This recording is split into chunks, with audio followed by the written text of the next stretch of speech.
যার পিছনে নামাজ হয় না, কারণ তার তেলাওয়াত এই পরিমাণ অশুদ্ধ, এই অশুদ্ধ তিলাওয়াতের কারণে তার পিছনে নামাজ হবে। আলহামদুলিল্লাহ রাব্বিল আলামিন, বিশ্ব জগতের প্রতিপালকের প্রশংসা। আর রহমান রাহিম, তিনি হচ্ছেন পরম দাতা দয়ালু। মালিক ইয়াউমিদ্দিন, তিনি হচ্ছেন বিচার দিনের মালিক। ইয়াকা নাবুদু, একমাত্র তোমার ইবাদত করি। ওয়া ইয়াকা নাস্তাইন, একমাত্র তোমার কাছে সাহায্য চাই। ইহদিনাস সিরাতাল মুস্তাকিম, তুমি আমাকে সোজা পথ দেখাও।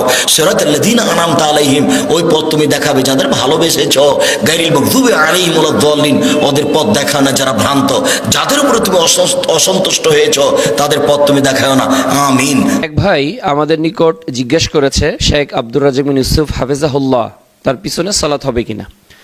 দেখুন সম্মানিত দিনী ভাই, শেখ আব্দুল রাজ্জাক বিন ইউসুফ হাফিজাহুল্লাহ বাংলাদেশের শীর্ষ আলেমদের অন্যতম একজন ব্যক্তিত্ব। কোরআনুল কারীম তিনি তেলাওয়াত করেন, তার সাধ্য অনুযায়ী বিশুদ্ধ করে তেলাওয়াত করার তিনি সর্বোচ্চ চেষ্টা করেন। যে কোনো ব্যক্তি শেখ আব্দুর রাজ্জাক বিন ইউসুফ হাফিজাহুল্লাহর পিছনে সালাত আদায় করলে নিঃসন্দেহে তো সালাত আদায় হবেই, বরং এই প্রশ্নটাই নিষ্প্রয়োজন ছিল। এত বড় একজন আলেমকে কেন্দ্র করে এই রকম হীন মানসিকতার প্রশ্ন থেকে আসলে আমাদেরকে বেরিয়ে আসা একান্ত প্রয়োজন। আল্লাহ রাব্বুল আলামিন আমাদেরকে আমল করার তৌফিক দান করুন।